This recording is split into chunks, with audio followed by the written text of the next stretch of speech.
אז מה קורה חברים? אני פה במחשב שלי, והיום אנחנו נלמד איך לעשות תוכנה כזאת מוזרה במחשב של האקרים. אז דבר ראשון אתם צריכים לרשום האקר טייפר, ואז אתם צריכים ללכת לאפשרות, נראה לי, זאתי, ואז אתם יכולים לכתוב כל מיני קודים כאלה, אפילו תחרבשו במקלדת, זה לא משנה מה תרשמו, שתרשום לכם קודים כאלה.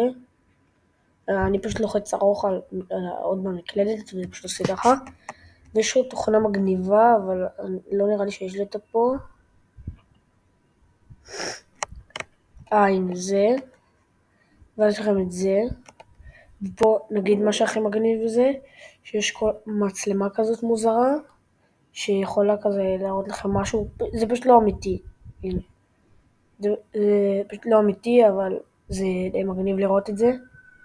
לא יודע, אני אהבתי. פשוט אם אתם רוצים לפתוח את כל אלה, אתם יכולים ללחוץ על המספרים 1, 2, 3, 4, 5, 6, 7, 8, 9. אז זה פשוט מה שיקרה לכם. אז סתם ניסיתי את זה.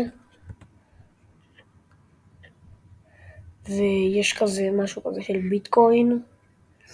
זה סתם כזה מוזר. אז אם אתם רוצים להרשים את החברים שלכם,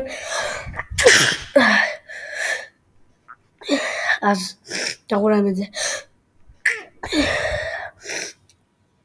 זה קצת מגניב.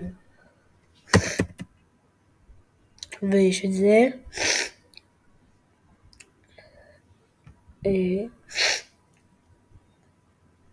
זה נראה לי אני הכי אוהב. זה סתם פשוט סרטון. זה לא באמת קורה עכשיו, אני פשוט יכול להפעיל את זה מלא פעמים.